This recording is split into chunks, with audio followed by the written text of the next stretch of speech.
মদিনার জমিনে সবচাইতে গরীব সাহাবীর নাম ছিল সাইয়েদনা বেলাল আল হাবাশী রাদিয়াল্লাহু তাআলা আনহু। বিশ্বনবীর খাস মুয়াজ্জিন, ইথিওপিয়া থেকে ইসলামের সুশীতল ছোঁয়ায় এসে মদিনায় বিশ্বনবীর হাতে হাত রেখে কালিমা পড়ে মুসলমান হয়েছে। দেখতে ছিল কুচকুচে কালো, কিন্তু হৃদয়টা ছিল সাদা। লজ্জাস্থানটা ঢাকার কাপড় ছাড়া তার কিছু ছিল না। ওই বেলাল রাদিয়াল্লাহু তাআলা আনহুকে ডেকে বিশ্বনবী বললেন, আনফিক ইয়া বেলাল, ও বেলাল তুমিও আল্লাহর রাস্তায় দান করো। যে বেলাল রাদিয়াল্লাহু তাআলা আনহু লুঙ্গিটা পরা ছাড়া আর কোনো সম্পদই ছিল না, এই লুঙ্গিটাই সম্পদ, আর কিচ্ছু নেই। ওই বেলালকে বিশ্বনবী বলেছেন, দান করো বেলাল, কিপটামি করো না।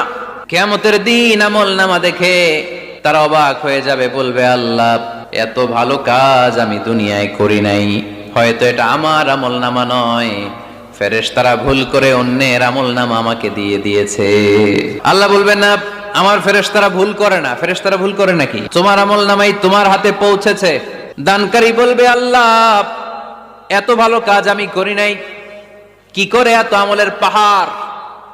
আল্লাহ বলবে, ওই যে আমার খুশির জন্য, আমার ভালোবাসায় দুনিয়ার বুকে যে তুমি দান করেছো, ওই দানের সওয়াবটাকে পাহাড় পরিমাণ বড় করে আমি আল্লাহ নিজ দায়িত্বে তোর আমল নামায় ঢুকিয়ে দিয়েছি।